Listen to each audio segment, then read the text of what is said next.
Bonjour, bienvenue. J'espère que tu te portes bien. Aujourd'hui, on a la fête d'un un grand saint de l'Église, Saint Ignace de Loyola, un homme avec un caractère unique. Je crois que quand j'étais jeune, j'aurais aimé aller chez les Jésuites. C'est le fondateur des Compagnons de Jésus, des Pères Jésuites. C'était l'homme de l'idéal et l'homme qui a cherché à poursuivre son idéal et que le Seigneur a orienté dans son sillage. Alors, comme je disais, il avait le rêve d'être un grand chevalier. Et en 1517, il y avait la guerre entre la France et l'Espagne. Et voilà que la France était vraiment en train de gagner. Et un commandant dit à tous les Espagnols qui étaient là, « Rendez-vous, rendez-vous ». Et notre Ignace dit, « Jamais je ne me rendrai ». Puis là, il a été frappé et il a été blessé profondément par un tir d'obus.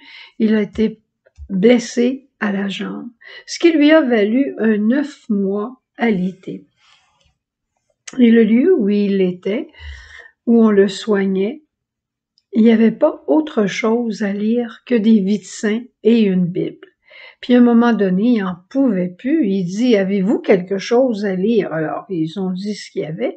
Il dit, ben donnez-moi ça, il faut que je lise, il faut que j'occupe mon temps. Et pendant ce temps-là, il a été saisi par la personne du Christ. Et pendant ce temps-là, en lisant des vies de saints, ses disciples de Jésus, il a dit, moi aussi, j'aimerais vivre comme eux. Eh bien, dès qu'il a été sur pied, il a dit à son père et à sa mère, je m'en retourne voir le roi. Ses parents, son père qui était intuitif, a dit, j'ai l'impression qu'il y a autre chose derrière ça. Notre fils a d'autres plans. Alors, il est allé voir le roi, effectivement, le roi de Navarre, et il a demandé d'avoir l'argent qui lui revenait pour le service qu'il avait rendu à son pays. On lui remet l'argent et avec cet argent, il le distribue aux pauvres et il aide à des personnes qui sont mal prises. Tout de suite après, il offre ses vêtements, il donne ses vêtements et prend les vêtements des pauvres. Et il s'en va vers la Vierge Marie et il remet son épée en disant à Marie, « Maintenant, je rends les armes. » Et il s'habille comme un pèlerin. C'est extraordinaire. Hein? Il s'habille comme un pèlerin. Et il passe 1 an à Catalogne, en Espagne, pour aider les pauvres. C'est à ce moment-là qu'il a écrit les exercices de Saint Ignace pour montrer aux gens un chemin simple pour aller vers Dieu. Et là, il part vers Jérusalem. Il fait un très beau voyage et à 33 ans, il décide de commencer ses études. Quand son accident est arrivé, là, il a à peu près 26 ans, 27 ans.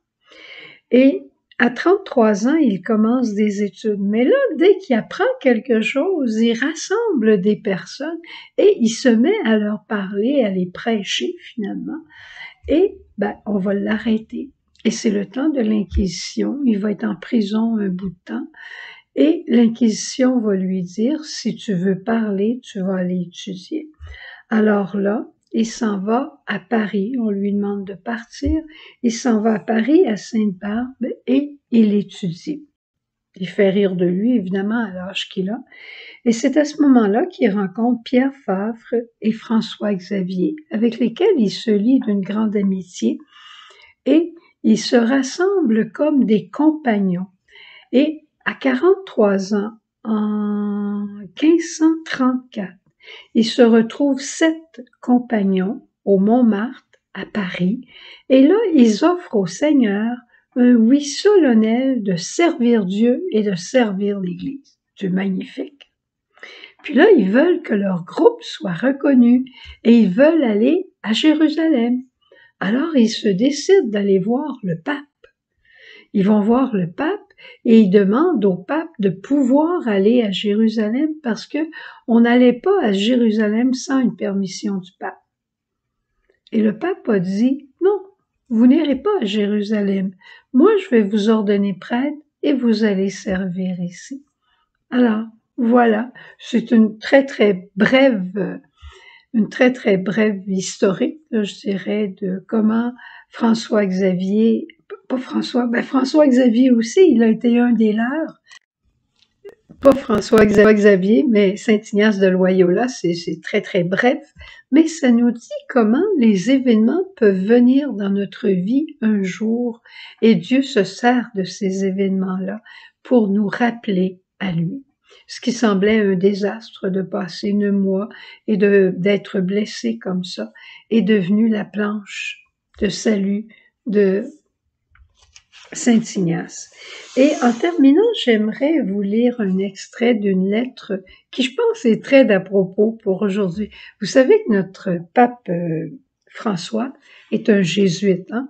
Vous voyez le caractère là, à travers les jésuites, des hommes qui étudient, des hommes déterminés, puis des hommes qui sont capables d'aller au bout de leur rêve, je dirais, de leur saint rêve. Saint-Ignace disait « faire avec calme ce que l'on peut ». Je pense que ça pourrait t'intéresser. Écoute bien, je t'en lirai pas long, là, par exemple. Voici un extrait de cette lettre. « Il me semble que vous devriez vous résoudre à faire avec calme ce que vous pouvez.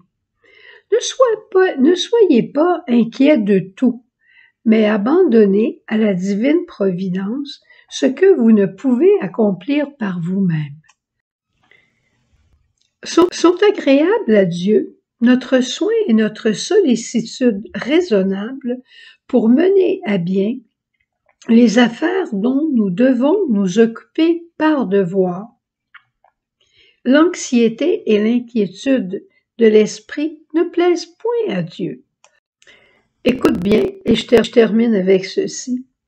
Le Seigneur veut que nos limites et nos faiblesses prennent appui sur sa force et sa toute-puissance. Il veut nous voir croire que sa bonté peut suppléer à l'imperfection de nos moyens. Ceux qui se chargent d'affaires nombreuses, même avec une intention droite, doivent se résoudre à faire simplement ce qui est en leur pouvoir, sans s'affliger de ce qu'ils ne parviennent pas à tout réaliser comme ils le voudraient.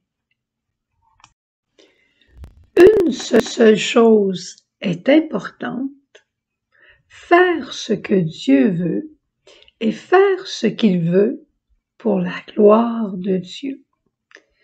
Tout pour la plus grande gloire de Dieu.